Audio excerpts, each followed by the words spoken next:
The men used scissors to cut a slit in the floor of the train. Then when the train entered a switch track, they used the massive noise as cover to remove a metal plate from the carriage. The guard on the roof didn't notice anything. Next they inserted the removed metal plate into the floor gap. Through the joint efforts of several people, they successfully pried open a large hole in the floor. But at this moment the train was moving very fast. Even if they escaped from here, they would certainly be killed by the fall. So now was not the time to escape.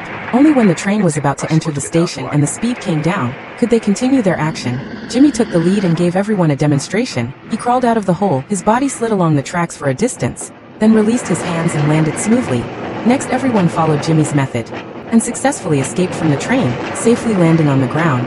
Then finding the right moment they rolled out from under the train, but they didn't immediately flee. Instead, when the guards weren't paying attention, they climbed back onto the train, because this train was transporting prisoners of war, and each carriage had a soldier guarding it. Next Jimmy and his group prepared to rescue all 500 prisoners of war on the train, under extremely dangerous conditions. Fortunately, these soldiers were very focused, keeping their eyes on the front carriage the whole time and never looking back.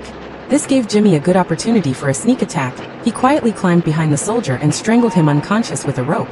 Then he changed into the soldier's uniform, disguising himself as a guard. Seeing this, his companion quickly climbed onto the roof. He was ready to use the same method to replace the guard in the front carriage. But at this time the train had already reached the station and soon stopped. His companion had no choice but to quickly retreat and temporarily halt the action. Since it was nighttime, Jimmy wasn't recognized by the other guards. To avoid suspicion, he could only climb down from the train and rest with them.